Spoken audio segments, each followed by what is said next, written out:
message donc s'intitule particulièrement ce matin « La vérité sur la nativité ». La vérité sur la nativité. Nombre chapitre 24. Nombre chapitre 24 et au verset 15. Et j'aimerais vous lire donc une prophétie merveilleuse de Balaam, donc qui lorsqu'il suivait encore le Seigneur, eh bien pouvait prophétiser des choses merveilleuses, mais il est devenu plus tard un faux prophète. Mais lorsqu'il suivait le Seigneur, eh bien il a prononcé des choses merveilleuses et glorieuses. Et on va lire, si vous voulez bien, donc dans Nombre 24, à partir du verset 15. Balaam prononça son oracle et dit, « Parole de Balaam, fils de Béar, parole de l'homme qui a l'œil ouvert, parole de celui qui entend les paroles de Dieu, de celui qui connaît les desseins du Très-Haut, de celui qui voit la vision du Tout-Puissant, de celui qui se prosterne et dont les yeux s'ouvrent. » Et ensuite, on voit la prophétie. « Je le vois, mais non maintenant. Je le contemple, mais non de proche. Un astre sort de Jacob. Un sceptre s'élève d'Israël. Il perce les flancs de Moab et il abat tous les enfants de Seth. Il sera en maître d'Édom. Il sera en maître de Séhir, ses ennemis. Israël manifeste sa force. Celui qui sort de Jacob règne en souverain. Il fait périr ceux qui s'échappent des villes. Amen et Amen. Alléluia. Seigneur, nous te bénissons pour ta parole et nous voulons nous réjouir de ce qu'un jour, Seigneur, Alléluia, tu es venu sur cette terre. Tu es né d'une façon tout à fait humaine, Seigneur, et pourtant d'une façon surnaturelle. Tu es né d'une jeune fille totalement vierge et nous voulons te glorifier de ta venue, Seigneur. Toi qui existais même avant ta naissance.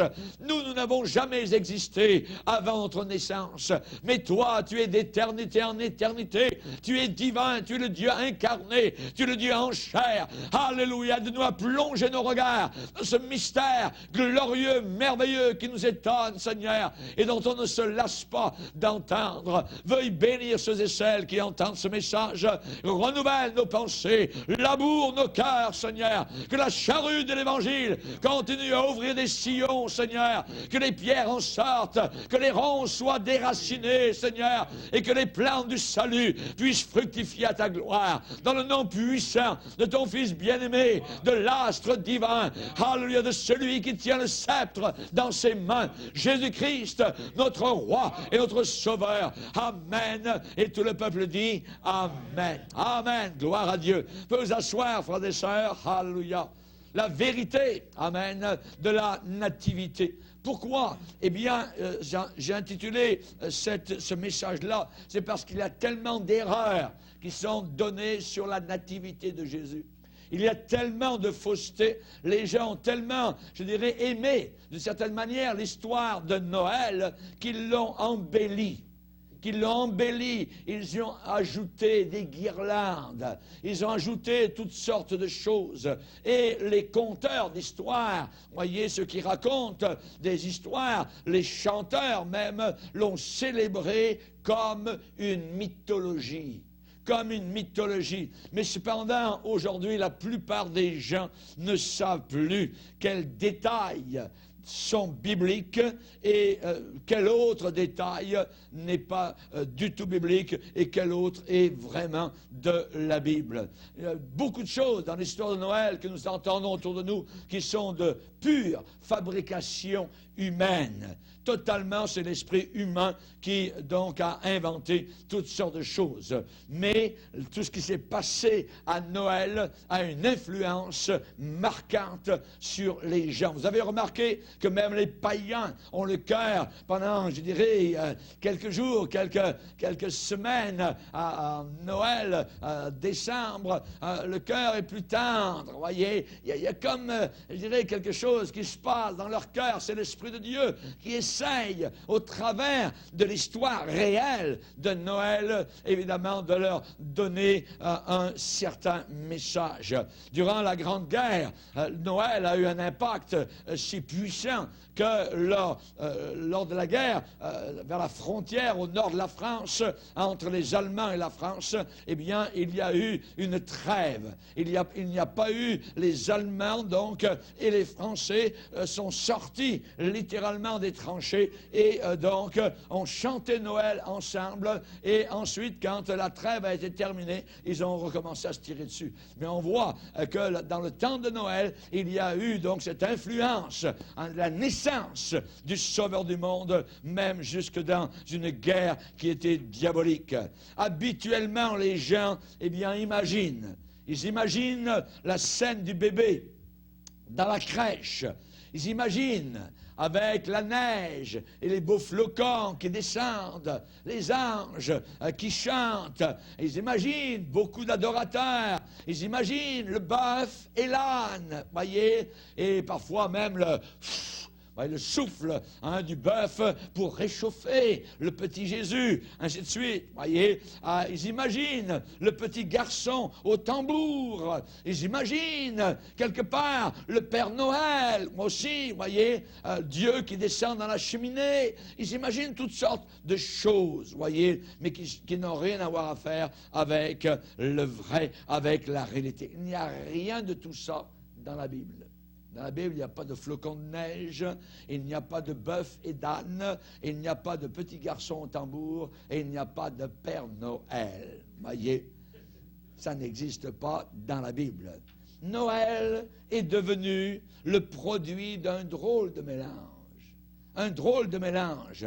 Mélange d'idées païennes, fantaisistes, de superstitions, totalement chimériques, des légendes capricieuses et d'une ignorance totale. Voyez? Alors on va essayer aujourd'hui, ce matin, de faire le nettoyage dans ce fouillis. Amen. On va aller dans le grenier de ce monde.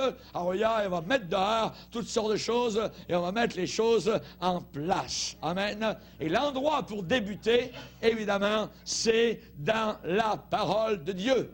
C'est dans la Bible que tout commence. C'est là la source, évidemment, du rapport écrit de Noël et le commentaire de Dieu sur tout cela. Et on ne peut pas connaître Jésus-Christ si on ne comprend pas qu'il est réel. Il est réel. Ce n'est pas une influence, voyez. Ce n'est pas un nuage, ce n'est pas un souffle, voyez. Non, Jésus-Christ est réel. Et l'histoire de sa naissance n'est pas une allégorie.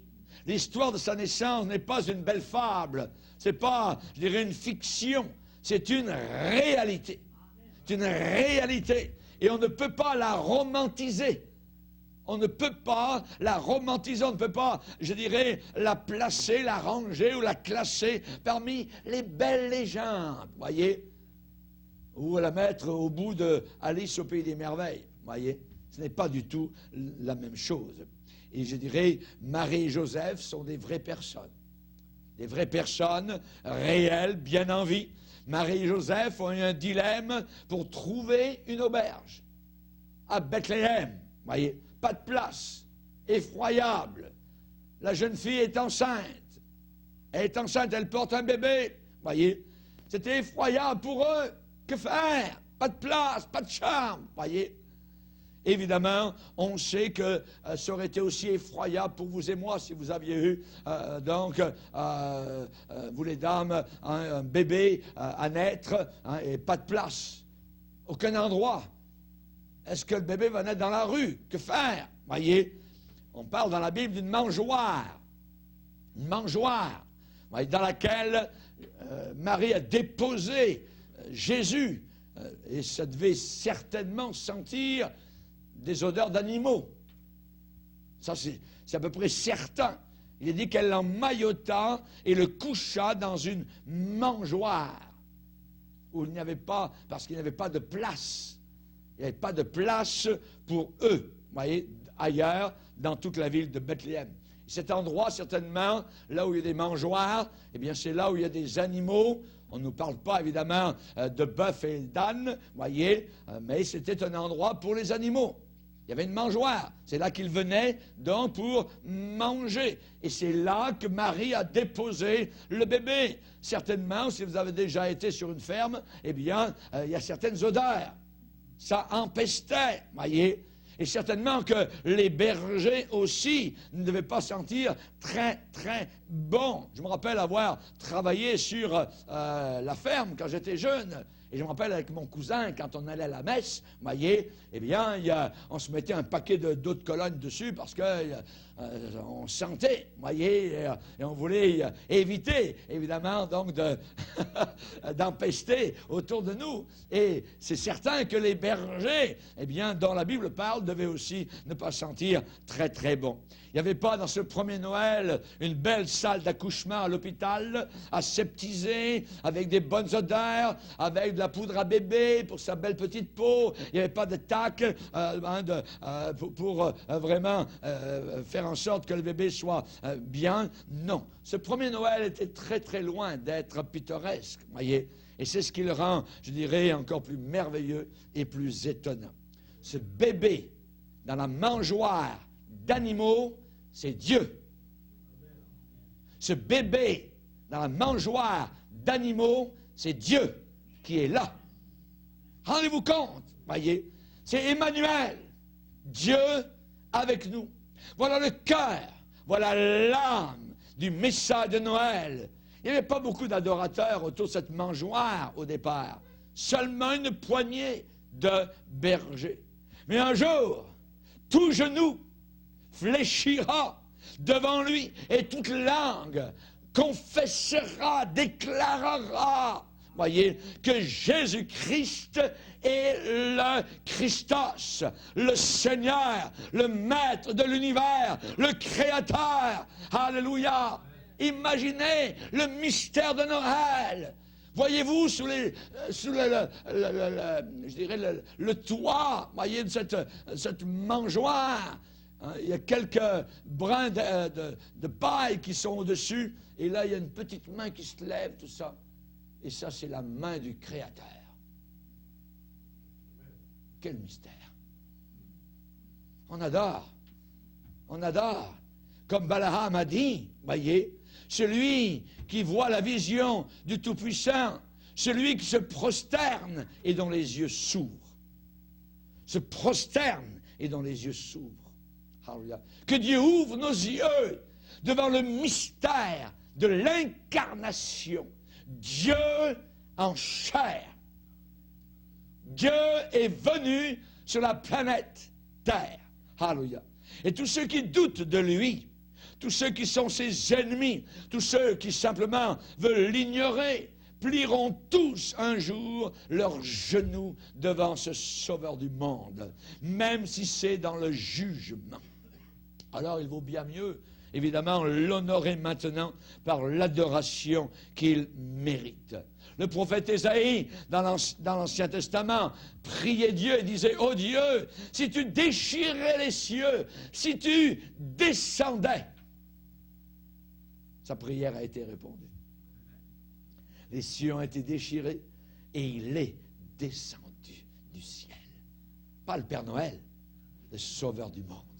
Amen. Le Sauveur du monde. Le Père Noël, c'est quelque chose de diabolique. Parce que ça substitue à Christ ce qui devrait lui revenir. Le Père Noël est partout, il se balade dans les airs, il apporte des cadeaux, ainsi de suite. Il a les pouvoirs de la divinité. C'est ce que les hommes en ont fait. C'est ce que le diable a voulu. Imaginez. Mais notre Sauveur, amen, où est-il aujourd'hui? Qu'est-ce que nous en faisons? Voilà ce que Noël devrait nous inspirer. L'adorer. Oh, venez l'adorer. Venez le bénir. Qui se trouvait dans les tables? Eh bien, il y avait Marie. Ça, on est certain. On est certain. Marie enfanta son fils premier-né. qui veut dire qu'elle a eu d'autres enfants. La Bible dit, premier-né, si c'était son unique, si Marie n'avait eu aucun autre enfant, pourquoi le Saint-Esprit aurait-il marqué son fils premier-né? Si vous avez un premier-né, ça veut dire que vous avez d'autres enfants. Si vous avez plusieurs enfants dans votre famille, il y a un premier-né. C'est le premier qui est né. Amen. C'est aussi simple que cela. Et Marie a eu d'autres enfants. Elle a eu d'autres enfants. Elle a eu des relations sexuelles normales avec son mari. La Bible déclare que Joseph ne l'a pas connue, n'eut pas de relations sexuelles avec elle, jusqu'au moment où elle enfanta Jésus. Après, ils ont eu des relations maritales normales. Voyez, elle enfanta son fils premier-né. Elle l'emmaillota et le coucha dans une mangeoire, car il n'y avait pas de place pour eux dans l'hôtellerie. Cette phrase nous parle d'une naissance solitaire. Solitaire. Pas de sage-femme. Absolument aucune aide disponible pour Marie. La Bible ne dit même pas si Joseph était présent. La Bible ne le dit pas. Peut-être oui, mais la Bible ne le dit pas. Voyez. Et si, évidemment, Joseph avait été présent, eh bien, s'il était véritablement un des pères typiques de cette époque-là, eh bien, il n'était pas beaucoup d'aide pour Marie. Parce que les hommes à cette époque-là avaient les mains rough, tout ça, étaient habitués plutôt aux instruments aratoires, de travail dans les champs, ainsi de suite, que de s'occuper d'un bébé qui était en train de naître. Elle était vraiment toute seule, Marie. Et elle amena dans son travail normal, donc, son bébé à la naissance. C'est elle qui l'a enveloppé de linge. C'est elle qui l'a couché, qui l'a déposé dans une mangeoire. Là où habituellement une sage-femme aurait nettoyé le bébé, là où normalement une sage-femme l'aurait recouvert, enveloppé, vous voyez, bien lavé, bien propre, bien couvert, eh bien il n'y avait aucune sage-femme. Marie a fait ça toute seule. Et là où habituellement il y aurait eu un berceau ou un panier pour un bébé, un beau couffin, vous voyez, un petit Moïse, ou parfois même une belle chambre décorée, rien de tout cela. Marie a dû le déposer, le coucher dans une auge à animaux, dans une mangeoire, voyez. Donc, un instrument pour nourrir les animaux. Et cela a été prophétique. Jésus a dit, si quelqu'un me mange, il aura la vie éternelle. Relisez l'évangile de Jean. Jésus a été placé dans une mangeoire. Et moi, je vais chaque jour à cette mangeoire pour me nourrir de Christ, pour me nourrir de Jésus, pour manger sa chair, pour boire son sang, pour me nourrir de sa vie. Alléluia. Amen. Elle le coucha dans une mangeoire. Quand Jésus est entré dans le monde, il est venu dans un lieu, je dirais même dans les conditions les plus inconfortables, dans les odeurs les plus sales, les plus fortes. Et cela fait partie de la merveilleuse grâce de Dieu. Merveilleuse grâce de Dieu. Quand le Fils de Dieu est descendu des cieux, il est descendu vraiment jusqu'en bas. Jusqu'en bas. Et il ne s'est pas accroché à son égalité avec Dieu. Il a mis cela de côté pour un temps. Il s'est humilié totalement, tout en restant Dieu. À aucun moment, Christ n'a perdu sa divinité. Il a été Dieu tout le temps. Hallelujah. Et cela est très important. Mais il s'est humilié complètement. Et la Bible dit dans Philippiens chapitre 2, il n'a pas regardé comme une proie à arracher d'être égal avec Dieu. Mais il s'est dépouillé lui-même en prenant une forme d'esclave, de serviteur, en devenant semblable aux hommes, ayant paru comme un simple homme. Il s'est humilié lui-même. Deuxième question. Qui étaient les bergers? Qui étaient les bergers? De toute la population de Jérusalem, Dieu a choisi et a pris une bande de bergers pour qu'ils entendent, pour qu'ils apprennent les nouvelles de la naissance du Sauveur. Très étonnant,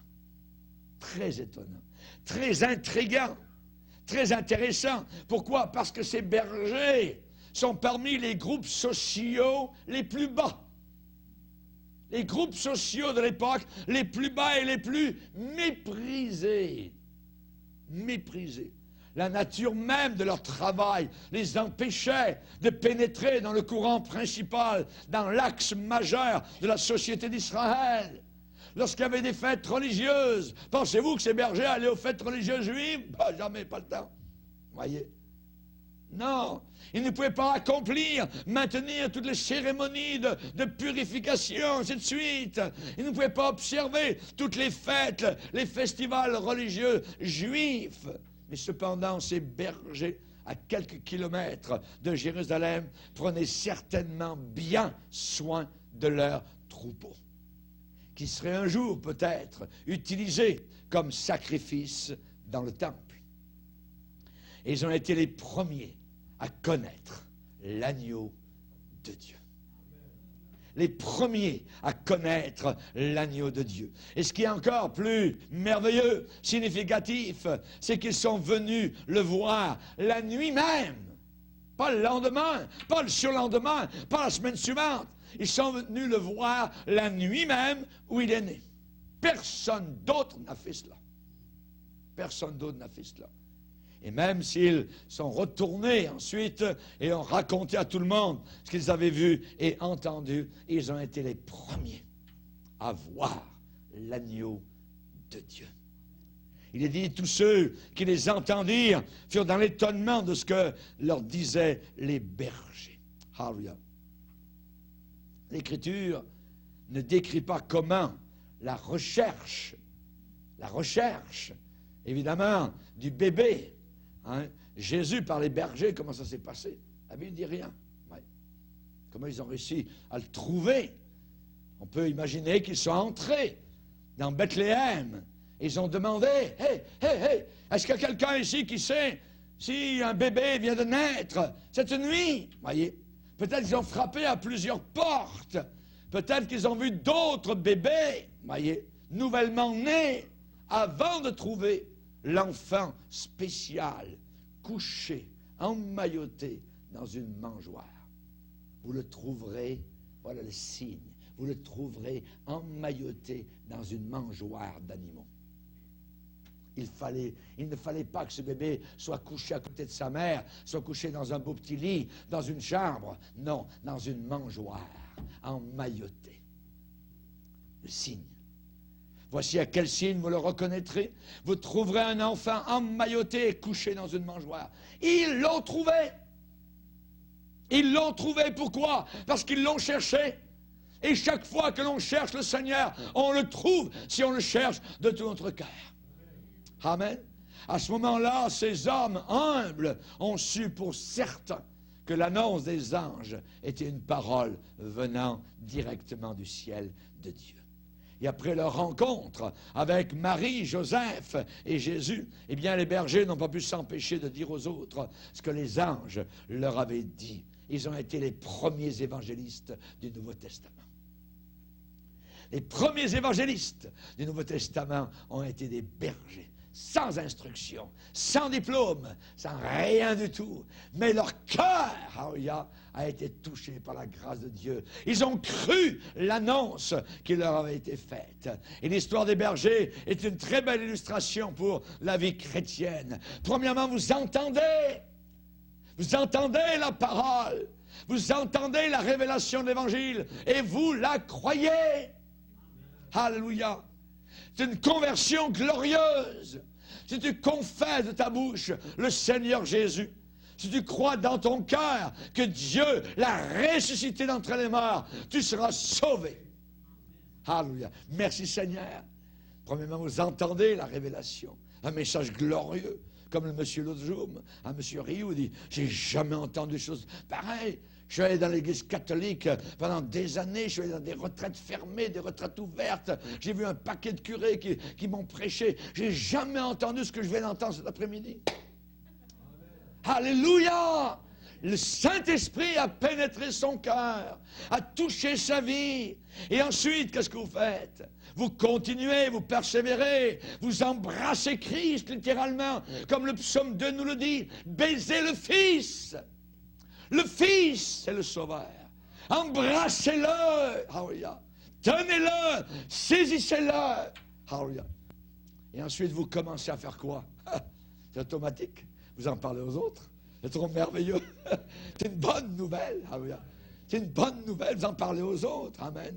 Gloire au Seigneur. Après l'avoir vu, ils racontèrent ce qui leur avait été dit au sujet de ce petit enfant. Ils avaient un témoignage. Quand Anne, la vieille dame de 84 ans, a vu le petit Jésus dans les bras de Siméon, elle était dans les cours du temple à Jérusalem. Et la Bible dit qu'elle parlait de Jésus à tous ceux qui attendaient la consolation. Elle parlait de Jésus. Amen. Gloire au Seigneur. Le démoniaque de Gadara qui a été délivré, il avait des centaines de démons à l'intérieur de son corps. Il vivait dans la nudité, dans l'impureté, dans la saleté, au milieu des morts, des cimetières, et ainsi de suite. Mais quand Christ est passé par là, il a été délivré. Les démons sont entrés dans des parts. Et ensuite, il était vêtu dans son bon sens. Et ensuite, il a dit, mais Seigneur, qu'est-ce qu'il faut que je fasse? Je veux te suivre maintenant. Et Jésus lui a dit, tu vas retourner vers les tiens, vers ta famille, et tu vas leur dire comment le Seigneur a eu pitié de toi. Un témoignage merveilleux. Il est allé partout, il a répandu partout la nouvelle de Jésus-Christ, le libérateur et le sauveur. Va vers les tiens! Va vers les tiens dans ce temps de Noël. Va vers tes amis, va vers tes enfants, va vers tes parents, va vers tes tantes, ainsi de suite. Parle-leur de Jésus. Alléluia. Dis-leur la bonne nouvelle. Quand l'apôtre Paul a été sauvé sur le chemin de Damas, alléluia, tout de suite à Damas, il a commencé à dire que Jésus-Christ était le Fils de Dieu. Alléluia. C'est le message que les islamistes haïssent le plus. Dieu n'a pas de fils. Leur Dieu Allah n'est pas mon Dieu. Mon Dieu, il a un fils. Alléluia. Et Allah n'est pas le Dieu de la Bible. C'est autre chose complètement. Et nous avons besoin, nous, de suivre le Seigneur Jésus-Christ et d'en parler autour de nous. La Samaritaine est allée vers son village. Elle a laissé sa cruche. Elle a oublié sa cruche, imaginez. Elle était allée chercher de l'eau. Elle a rencontré cet étranger qui était le Messie d'Israël. Elle a laissé la cruche, elle est partie à la ville, elle a raconté à tout le monde, venez voir un homme qui m'a dit tout ce que j'ai fait. Elle avait un témoignage. Amen. Que Dieu vous accorde des expériences spirituelles qui changent radicalement votre vie. On a besoin, nous chrétiens, de faire des expériences encore avec ce Dieu vivant, ce Dieu merveilleux. Ensuite, que Dieu nous accorde l'enthousiasme pour aller de l'avant.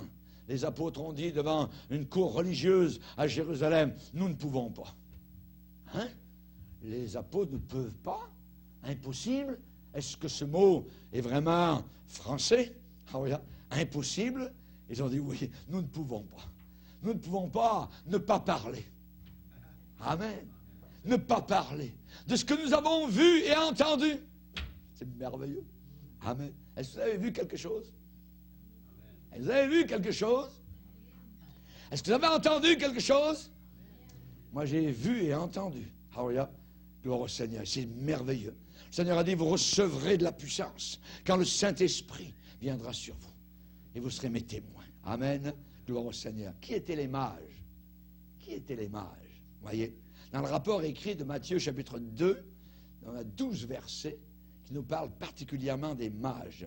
Et on rencontre là, d'une façon brève, c'est le seul endroit où on nous parle de cela dans la Bible, voyez, une bande de voyageurs qui ont fasciné pendant des siècles les étudiants de la Bible. Lisez avec moi dans Matthieu chapitre 2. Matthieu chapitre 2. Matthieu chapitre 2, verset 1. Jésus étant né à Bethléem, en Judée, au temps du roi Hérode, voici des mages d'Orient arrivèrent à Jérusalem et dirent, où est le roi des Juifs qui vient de naître? Car nous avons vu son étoile en Orient, à l'est, ça veut dire. Et nous sommes venus pour l'adorer.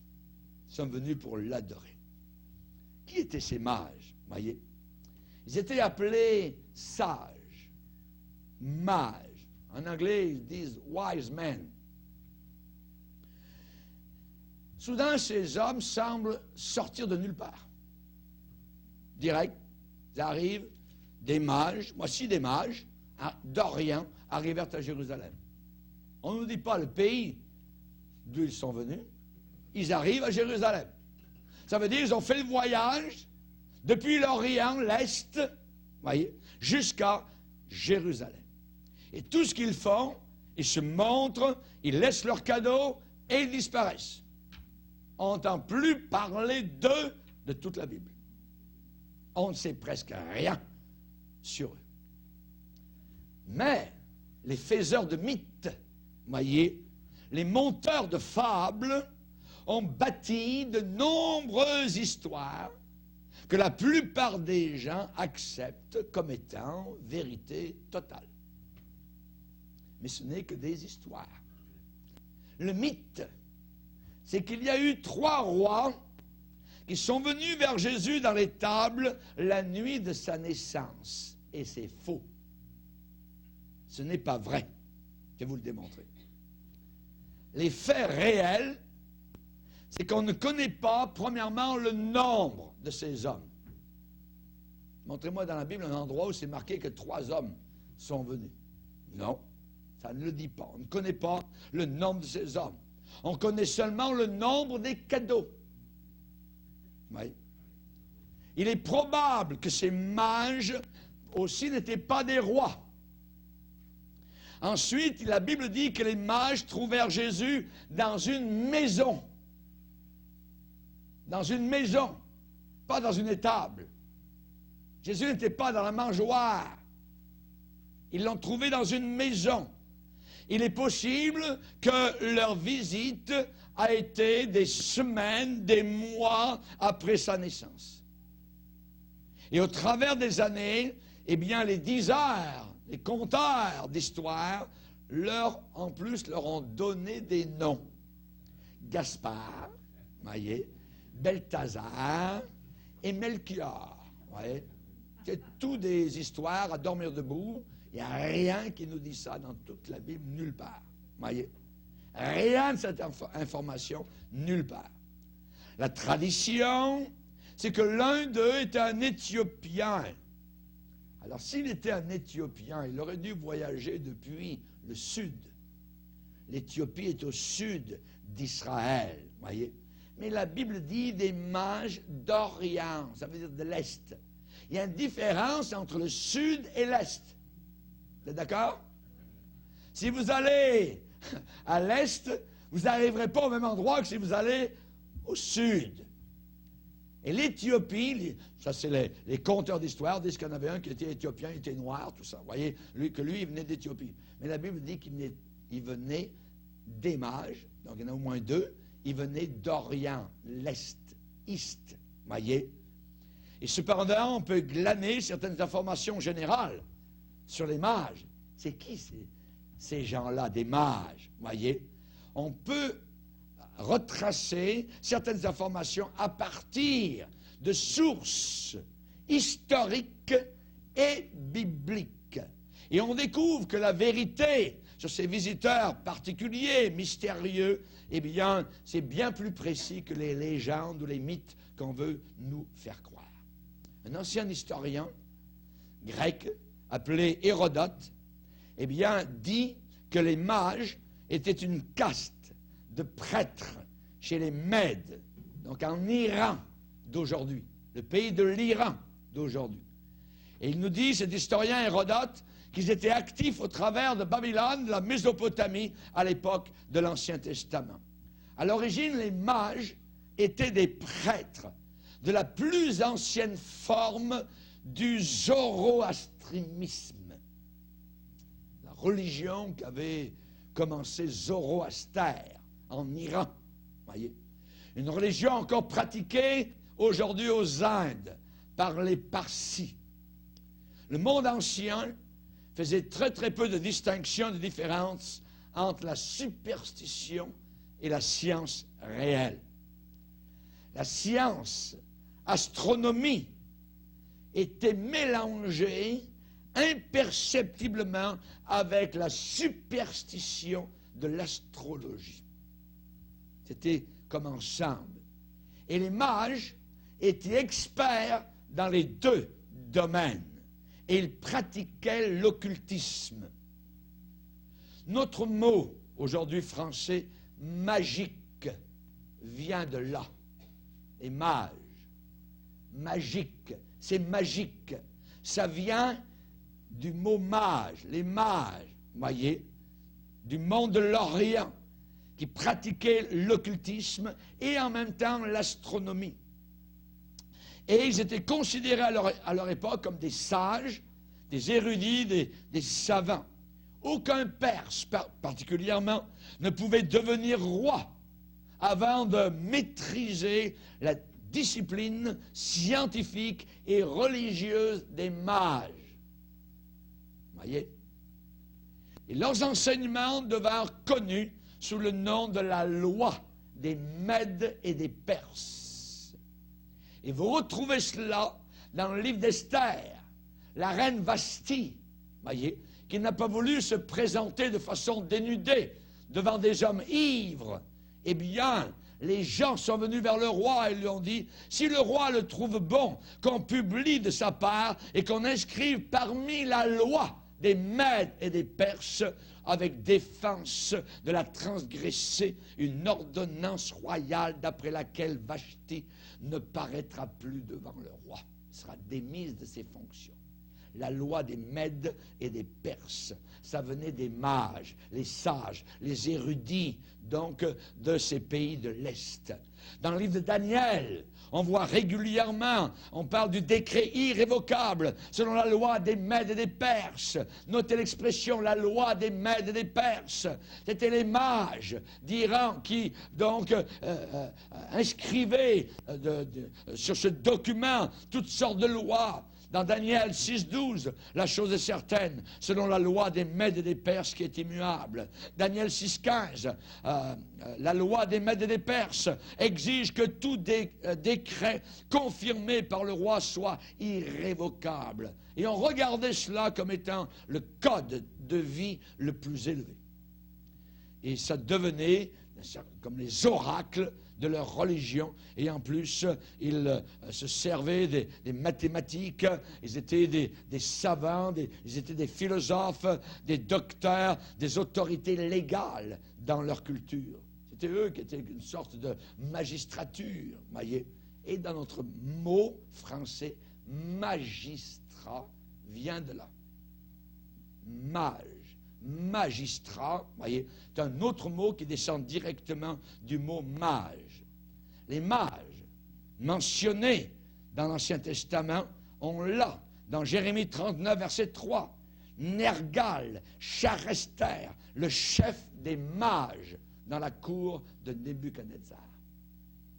Le chef des mages dans la cour de Nebuchadnezzar.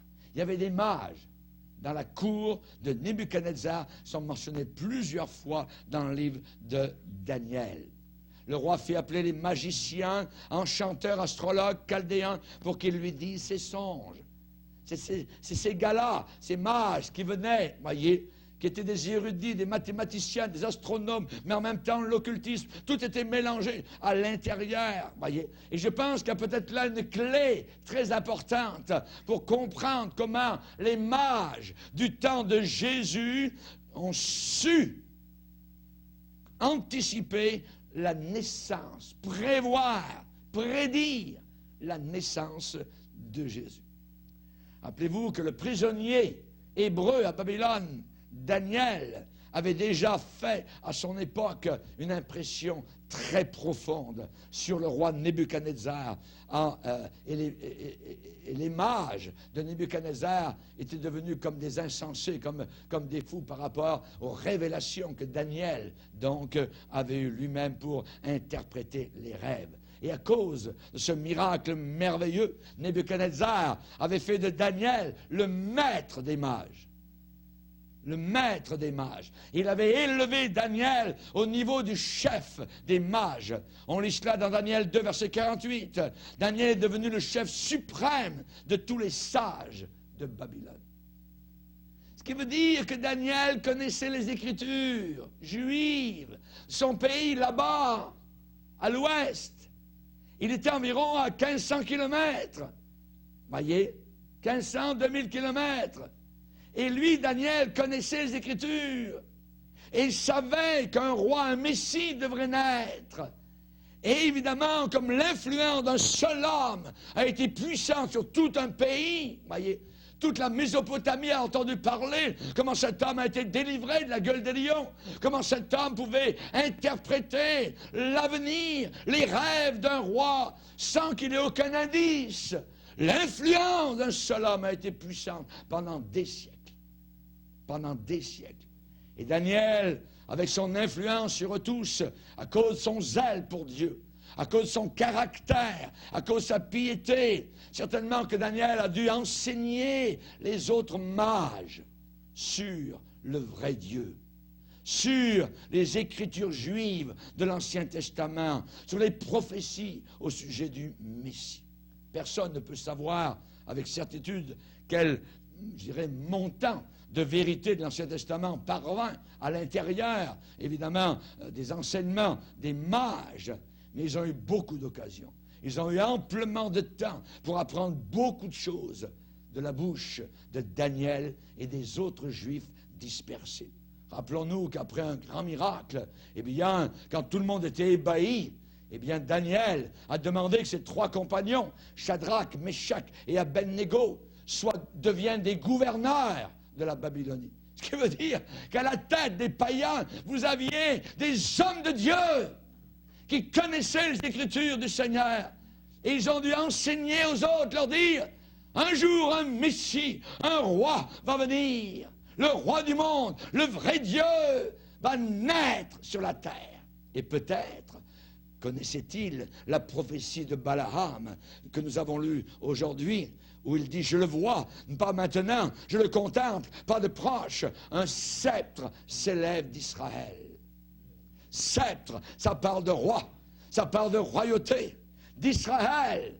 Pas de Mésopotamie, pas de Babylonie, d'Israël. Un roi sort, un sceptre s'élève d'Israël, un astre, une étoile sort de Jacob. Alléluia, merci Seigneur. Amen. C'est évident que certaines vérités venant des Hébreux sont infiltrées dans leur système. Et beaucoup de cela avait survécu, donc, jusqu'au temps de Christ. Pendant des siècles, on a parlé de cela. Voyez. Et les mages, qui étaient familiers avec la prophétie sur la venue du Messie, les mages qui cherchaient le Dieu vivant et vrai, sont venus à Jérusalem. Et en arrivant, ils ont dit à tout le monde, où est le roi des Juifs qui vient de naître? Où est le roi des Juifs qui vient de naître? Ils ont trouvé celui qui venait de naître, le roi des Juifs. Quand les mages sont arrivés de l'Orient à Jérusalem, venant de l'Est, évidemment, voyez, eh bien, le roi Hérode fut très troublé, on le comprend. Un roi? Mais c'est moi qui suis roi. Mais un roi qui vient de naître. Ensuite, des gars de l'extérieur qui arrivent et qui viennent pour l'adorer. Imaginez. Ces hommes d'influence sont allés par toute la ville, dans les rues, ont monté, ont descendu. Où est le roi des Juifs? Ils sont allés à la capitale, à Jérusalem. Où est le roi des Juifs qui vient de naître? Ils ont cherché celui qui venait de naître, le roi des Juifs. Imaginez la scène spectaculaire. Ces hommes sont arrivés probablement à Jérusalem avec beaucoup de show, avec beaucoup de pompe, voyez, avec des costumes typiques. Là-bas, de l'Orient, ils avaient des chapeaux hauts et certains avaient des formes coniques qui ont été repris par les sorciers et les sorcières il y a juste un siècle ou deux. Chers amis, ils devaient monter non pas des chameaux, mais ils devaient monter des étalons perses. Les Perses aimaient beaucoup les chevaux, rappelez-vous les chevaux arabes, voyez. Ils ont dû voyager possiblement accompagnés d'une sorte de petite armée, parce que leur voyage les amenait à l'extérieur, dans un territoire étranger. Et de leur côté, les mages durent assumer que tout le monde en Israël savait la bonne nouvelle sur la naissance du roi, et que tout le monde dans les rues pouvait leur dire où le roi venait de naître. Personne ne savait. Comme aujourd'hui, alors que le roi va revenir, hein? Jésus revient. Quoi? Voyez? Et le pire, c'est même dans les églises, ils ne l'attendent même pas. Voyez?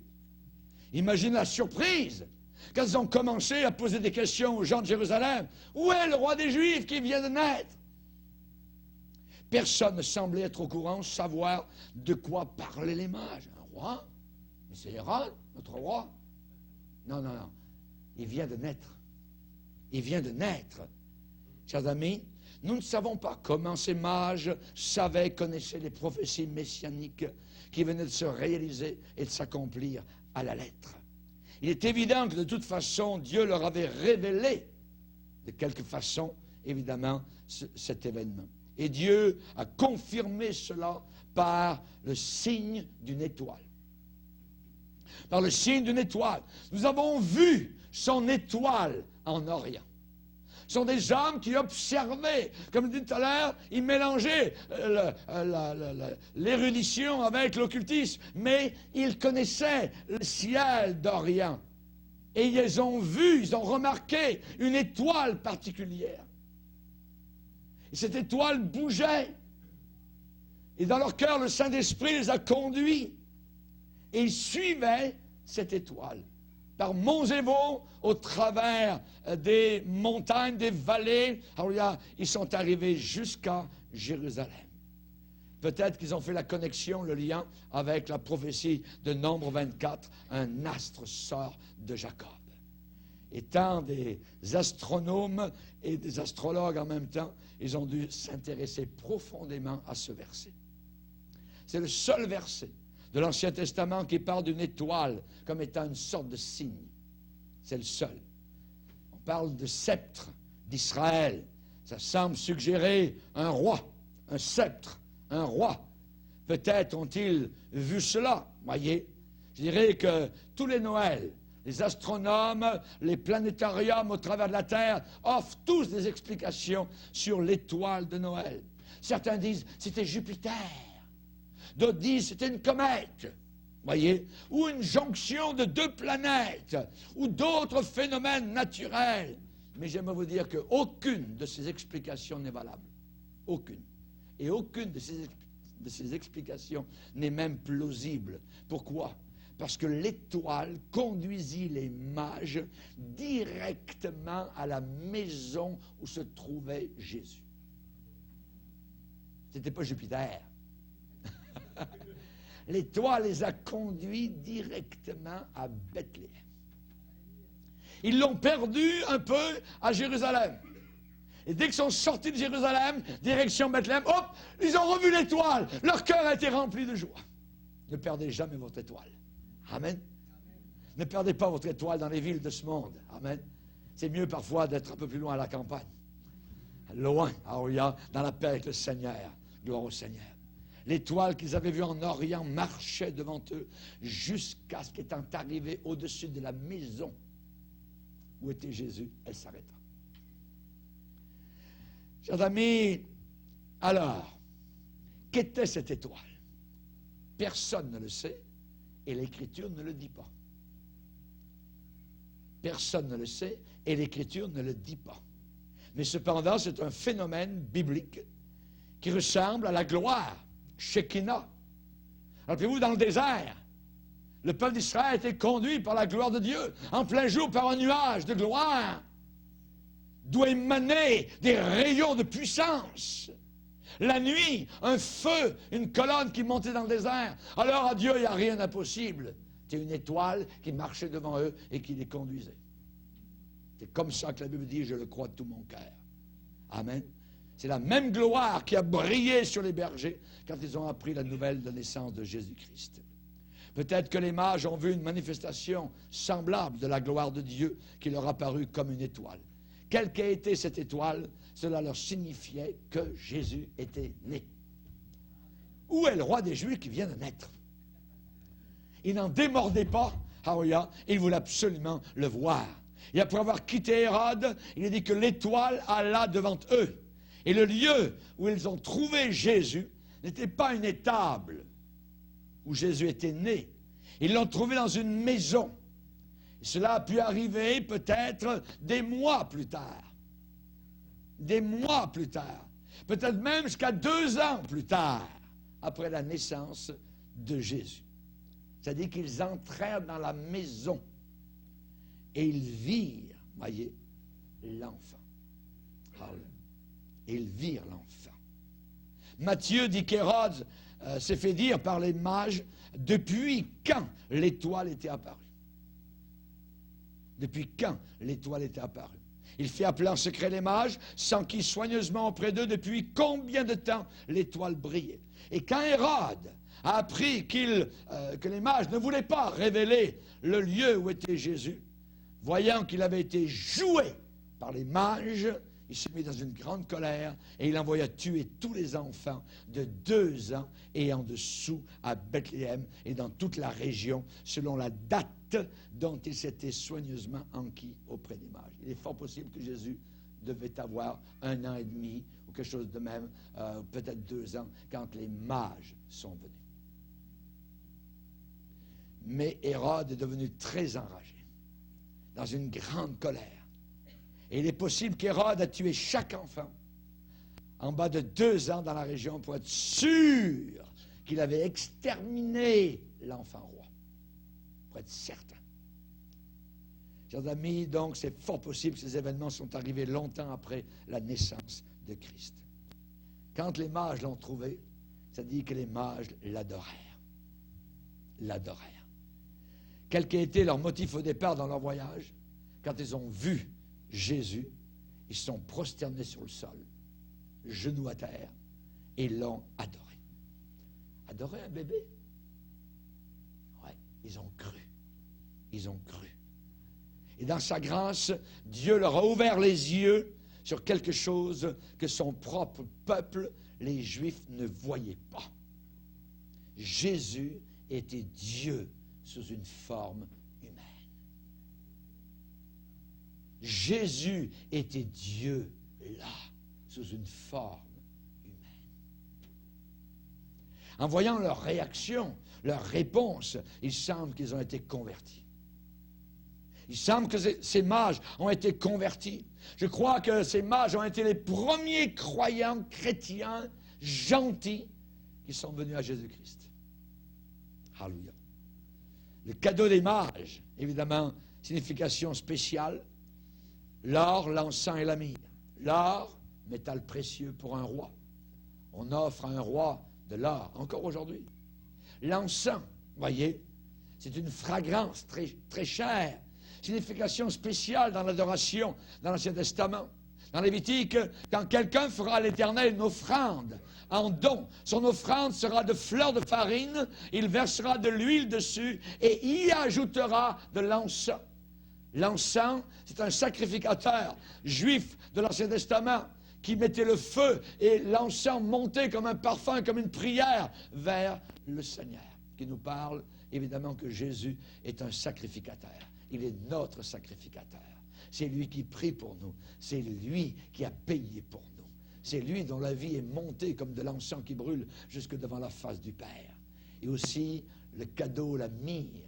La myrrhe est un cadeau prophétique, un cadeau inhabituel pour un roi qui vient de naître. C'est une substance qui sert à embaumer les morts. Qui sert à embaumer les morts. Message prophétique dans ce cadeau. Nicodème apporta un mélange d'environ 100 livres de myrrhe et d'aloès quand Christ a été descendu de la croix. Mais les mages, prophétiquement, ont apporté de la myrrhe, sachant que lui venait uniquement pour mourir. C'était son but. Il est venu pour mourir. Je disais l'autre jour à ces vieillards, vous êtes tous ici devant moi et vous voulez tous vivre. Et nous voulons tous vivre, nous sommes nés pour vivre, on ne veut pas mourir. La plupart ont 70, 80 ans et plus, voyez. Mais je dis, Jésus est venu, lui, avec l'unicité, le but unique de mourir payé le prix de nos péchés. Car le salaire du péché, c'est la mort. De l'or pour un roi. Amen. De l'encens pour un sacrificateur. Et de la myrrhe pour un cadavre. Mais Jésus n'est plus cadavre. Alléluia. La croix est vide, le tombeau est vide, et il est maintenant dans mon cœur, et il est dans ton cœur si tu le reçois. Que Dieu soit glorifié. L'histoire de Noël est formidable. On pourrait prêcher pendant 1 an sur toute l'histoire de Noël. Baissons nos têtes, prions le Seigneur. Seigneur, te bénissons. La plus belle nuit du monde, c'est cette nuit de Noël où les bergers étonnés levèrent les yeux vers le ciel. Une étoile semblait dire, suivez-moi, je vous conduis. Il est né cette nuit. Seigneur, merci. Merci, Seigneur, pour ta grâce. Merci pour ton secours. Merci d'être venu sur la terre. Que tu es grand, puissant, Seigneur. Tu étais petit et pourtant tu étais si grand. Tu étais si faible et pourtant tu es si fort. Tu étais créature et pourtant tu es créateur. Seigneur, merci. En réalité, tu n'as pas été créé. Tu as été engendré, non pas créé. Merci, Seigneur. te demande de bénir ceux et celles qui entendent cette parole, que nous puissions la serrer dans nos cœurs. Nous voulons, comme les bergers, répandre la bonne nouvelle autour de nous. Nous voulons, Seigneur, comme Marie, Seigneur, venir vers cette auge et manger ta parole, manger ta chair, car la parole est devenue chair, ta parole a été faite chair. Merci, Seigneur. Aide-nous, comme les mages, à t'adorer et à t'offrir le meilleur. Nous te donnons nos corps, nos cœurs, nos âmes, nos vies, notre passé, notre présent, notre avenir. Tout appartient. Nous sommes à toi. Merci, Seigneur. Au nom de Jésus. Amen. Et tout le peuple dit Amen.